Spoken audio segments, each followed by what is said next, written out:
All right, well, it's the first Sunday of the month, which means it's time for Chapter Chat. I'm here with Paula Bremheger with the Cincinnati-Hamilton County Public Library System with your pick for the month. Paula, as always, thanks for being here. Thank you so much for the opportunity. Yeah. This month we are talking about The Women with Silver Wings by Katherine Landdeck.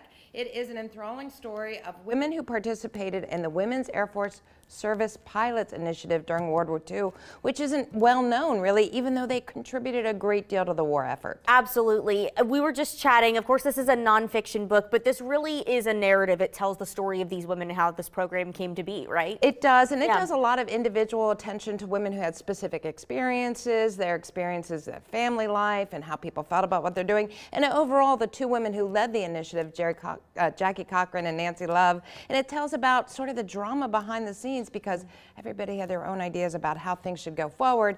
And toward the end, you realize as the war effort was winding down, the program was winding down, and how that was handled is really, it reads a little bit like a solid story and narrative. I mentioned to you when you told me that this is what you were picking this month, it reminds me of the book The Women by Kristen Hanna. I feel like women in the military, especially after that novel came out, has really been a prominent figure of the zeitgeist. So tell me a little bit more about some of the themes that people can find in this book. Absolutely. Well, first of all, one thing is just a feeling about how fascinated the whole country was with flying and aviation during this time. We kind of take it for granted, but gosh, in the 40s, this was a novel thing to be doing, and the idea of women who also had a very different role stepping up, and they did not go into combat, but they did do a lot of domestic support services. They ferried pilots and aircraft across the United States to make sure they were positioned for the men who went into combat, and we did not have the needed number of pilots, so they called up everybody, and the women, over 1,000 of them, participated in this initiative. Absolutely incredible. And the timing of this pick is perfect because you guys have a Veterans Appreciation event coming up. Tell me a little bit about that. Absolutely. The library, the main library downtown, is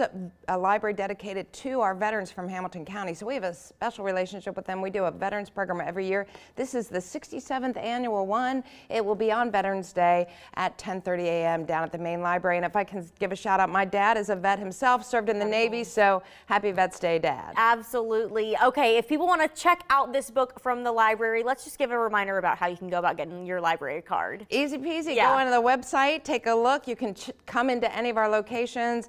All you need to do is talk to us, say you want to get a library card. We'll figure out how to get it for you as soon as we can so you can check out this book or any of the others we talk about here on Chapter Chat. Hey, if you're a nonfiction reader, we are trying to make you a convert this morning. I think this is a great pick to start out with, too. Absolutely, and I am leaving you a couple of gifts here. We have had Customer Appreciation Days going on. Oh, awesome. Got a little, and including a deck of cards. You never know when you might need a library deck of cards. I love that. Paula, thank you so much for being here this morning. We so appreciate it. Thank you. Of course, and stick with us. We're going to be right back after this.